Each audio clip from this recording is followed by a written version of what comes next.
Difficile de passer à côté du phénomène GTA. Sorti officiellement depuis le 16 septembre, ce dernier se vend depuis samedi sous le manteau et dans certaines boutiques. Il relance l'éternel débat sur la violence dans les jeux vidéo et le comportement des joueurs.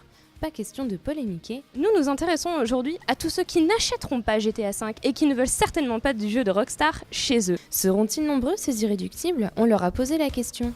Alors, vas-tu acheter GTA V ? Non, je ne vais pas acheter GTA V. Je n'ai ni PS3 ni Xbox 360. J'ai pas particulièrement accroché à GTA 4. D'autres jeux qui partent sur le même principe, comme Saints Row The Third, m'ont beaucoup plus accroché. Non, je ne vais pas acheter GTA V. Déjà parce que j'ai pas le matériel qu'il faut pour le faire tourner. Je suis plutôt rétro gaming.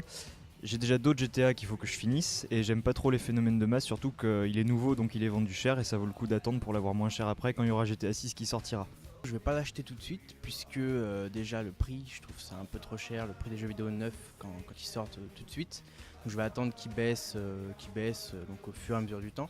Puis je le prendrai je pense d'occasion, quelque chose comme ça. Non, je compte pas l'acheter. Peut-être que si on me le prête, j'essaierai, mais pas plus. Le prix, le genre, et puis je joue pas plus que ça, donc je vois pas l'intérêt d'acheter un jeu en fait. Non, pas du tout, non. Bah déjà j'ai pas de PS3, je crois que c'est sur PS3. Et non, je suis pas un joueur en fait.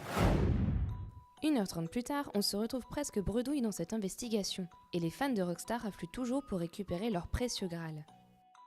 Il y a cette espèce d'omniprésence médiatique de GTA V qui me casse profondément Les phénomènes de buzz autour d'un jeu qui s'est fait longtemps attendre justement pour déclencher ce buzz, je trouve ça un peu...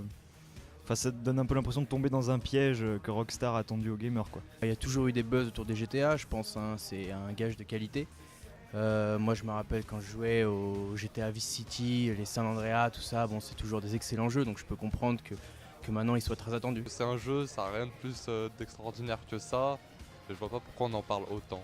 Celui qui a raté le jeu, la sortie du jeu, c'est vraiment qu'il suit pas l'actualité ou des choses comme ça, ou qu'il est vraiment pas sorti ces derniers jours parce que c'est vraiment énorme. Après avoir passé l'après-midi à harceler les clients de divers magasins, force est de constater que le mot GTA est sur toutes les lèvres et cette boîte entre toutes les mains. Ils n'ont été que 5 à décider de ne pas acheter le jeu sur plus d'une cinquantaine vendus cet après-midi. Face à cet engouement, on ne peut pas nier que GTA a de beaux jours qui l'attendent et ce dernier comptabilise déjà plus de 800 millions de dollars de ventes en à peine 24 heures.